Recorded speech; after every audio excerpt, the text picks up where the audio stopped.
here we are. We are going to teach you today how to make this. Isn't that beautiful? This is a frittata with spinach and feta. Stay tuned.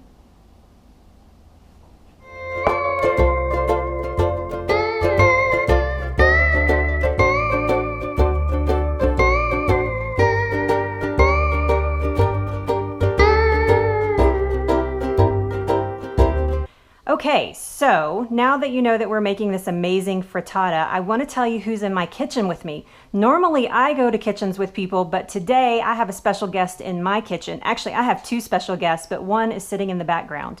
And and one is here cooking with me. And this is Emily from Nourishing Transformations. I knew I'd mess it up. Nourishing Transformations. And Emily, tell us a little bit about what you do. Well, I'm a transformational weight loss and lifestyle coach for women. I really help them take control of their life again and their weight in a healthy manner, so they're not working out hours every day and some strict diet. So. Oh, everybody wants to not work out hours every day. I want to not work out hours every day. That is a great thing. So how can we find you? You can go to my website, which is www.nourishing-transformations.com, and you can also find me on Facebook, Instagram, and Pinterest. Okay, so now you know there's no excuses. You have to go there and check it out. So we're going to make this frittata today, and it is these amazing ingredients. I mean, how beautiful is this? If you saw the before picture on my Facebook page, you know that this was a beautiful photograph. So let's talk a little bit about the ingredients. Of course, the main ingredient is going to be eggs. And just very quickly, so I'm not super preachy, everybody knows that you should have pasture-raised eggs, and these are becoming more and more available in the grocery stores. Just regular run-of-the-mill grocery stores are beginning to carry these. This is actually by Vital Farms. This is a brand that I absolutely love, because who doesn't love that stinking cute little carton? I mean, really, it's adorable. So these are brown eggs. These are just, again, pasture raised, no antibiotics, no, free range, all that kind of stuff. I think they talk about that. They're ethical eggs from Happy Hens. So cute. Anyway, so we're going to use eggs. We are going to use spinach. I made some salsa yesterday. It's been sitting in the refrigerator overnight so that the flavors really savor together. If you don't have a benefit of doing that, then you can just make it on the fly right before, or you can buy this pretty much anywhere. Like Whole Foods has an amazing salsa. We have ground turkey. I'm not saying how much we're supposed to put in. Oh. This is... Yeah, about 1 to 2 cups of fresh spinach, half a cup of Pico de Gallo. Okay. About 1/4 of a pound of ground turkey. We've already cooked this, by the way. Then about a tablespoon total of coconut oil that you'll use throughout the recipe. It is a warm day here, so my coconut oil has melted a little bit, but this is the solid and not the fractionated, despite what it looks like. And then we have about a half a cup of feta. Yeah, this is fresh feta too. It smells so good. And then 1/4 of a teaspoon of sea salt. Yeah, we have our sea salt. Okay. So what we're going to do is Emily's going to crack some eggs, and I am going to saute some spinach here in just a second. And you're going to do 6 eggs, 6 medium, large eggs essentially. You can just stick those right down in the garbage bowl when you're done. Mm-hmm. So let's just talk about a garbage bowl real quickly. This is like your best friend in your kitchen. Everybody should have a bowl like this sitting on your cutting board. You don't have to have your trash can out. You can put everything right in here. If you have this is mine, by the way, you see it sitting here all the time.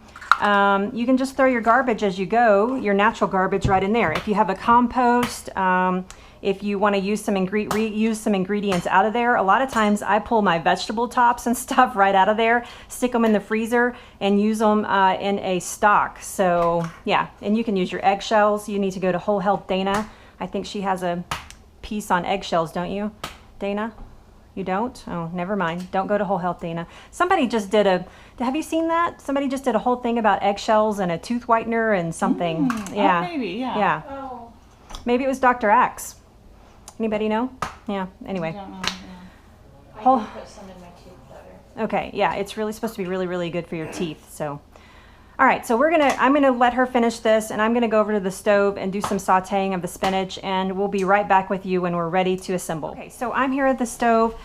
basically what you want to do, because you're going to cook this in the oven, is that you don't want to beat this spinach up. You just want to saute it gently just when it starts to wilt. Am I right, Emily? You are right. Okay, yes. yeah. So just see right here, see how that's just starting to get a little limp there? That's what you want. So low heat, oil. I am in the same pan that I cooked the turkey in.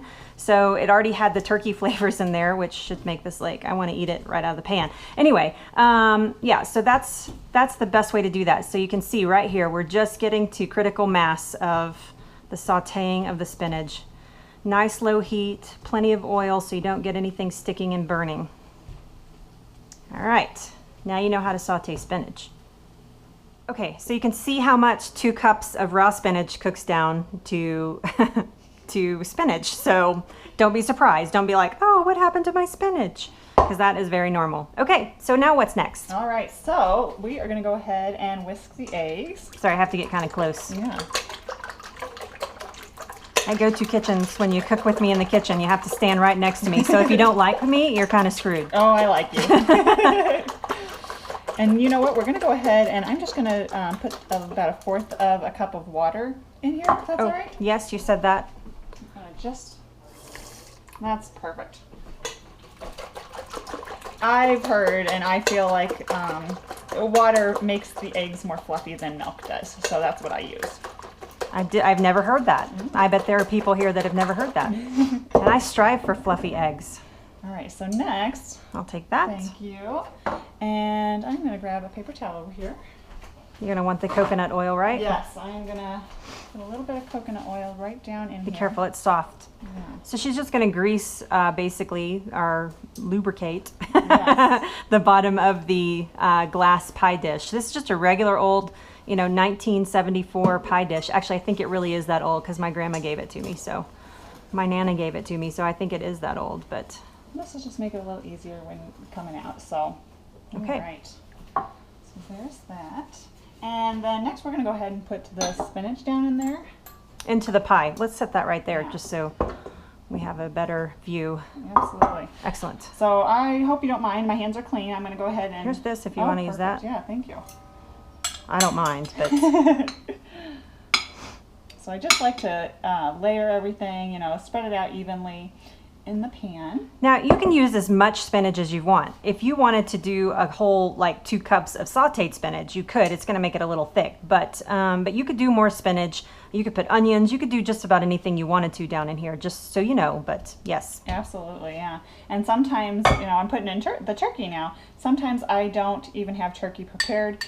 A lot of times you buy a pound of turkey and I only use a fourth of a pound for this. And so the excess I will make either turkey sausages out of them or do something else with the turkey. And there are other times that I won't even have turkey in here, and that's totally fine. okay. So now we're going to put the Pico de Gallo in. So basically we're just layering until we get... Yes. You want to be a little careful with your liquids in some of these things because you don't want it to get too watered down as it's cooking. You don't want runny eggs. Ugh, Yes. the worst. Yeah. And so now I'm going to go ahead and actually put the salt into the eggs here. And just give it another swirl.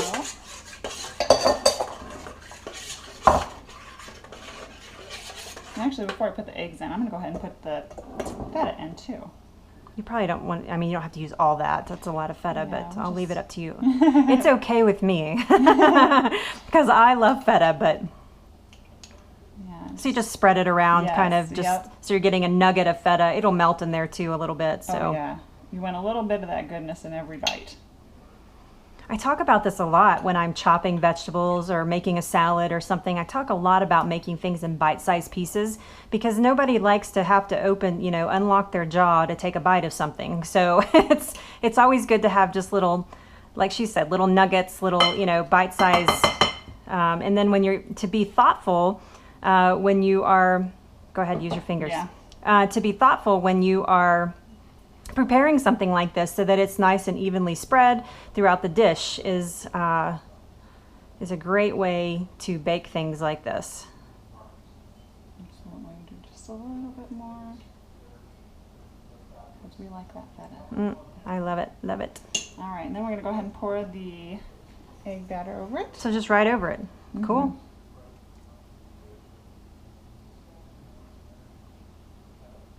Oh my gosh, it's so beautiful. And then when this is done and cooked, you know, I normally have, especially for my weight loss clients, like this is like 4 meals. It's great for breakfast, snacks, lunch, and the protein in there is going to help keep you full throughout the day. Okay. So that way you're, you know, your blood sugar's not rising and crashing. You're not going to get shaky and jittery. Great options. So, you know, speaking of protein, this is like protein heaven. I mean, right? yes. Yeah. So why do we need protein in our diet? What are we striving for there? Well, protein, especially, you know, it's going to help keep us full throughout the day. And also, if you're working out, well, and we all should be, that's going to help repair our muscles. Okay. So yeah, going without protein, I mean, in my opinion, it's what fuels me. It's keeps me going throughout the day. You just really want to have some protein in your diet. Okay. Well, this is going to get it for us. So now what do? We go right in the oven? Yeah. All right, let's go. I will open it. All right. So we have, by the way, we have preheated the oven to 350 degrees, just so you know. And that is going to cook for how long? That's going to cook for 30 minutes. All right, so we'll be back in 30 minutes when we're ready to eat. Okay, so 30 minutes later, and here's what you get. Just set it right up there. Oh my gosh. Look at that, would you? That looks delicious. Oh, that's so beautiful. All right. Thank you so much for watching. My name is Leslie. I have been here with Emily from Nourishing Transformation. Nourishing Transformations. You're watching Go-To Kitchens, and we made this beautiful frittata here today. And if you want to find us, you can go to gotokitchens.com. That is for all social media. And you can email me at talktothehands@gotokitchens.com. And one more time, how do we find you, Emily? www.nourishing-transformations.com. And you can also find me on Facebook, Instagram, and Pinterest. Fabulous. Thank you guys so much for watching. I look forward to hearing from you about how well this turned out for you. And we're going to go eat it right now. Thanks for watching again. Ask me, chat with me, hang out with me, learn with me, pen me. GoToKitchens.com.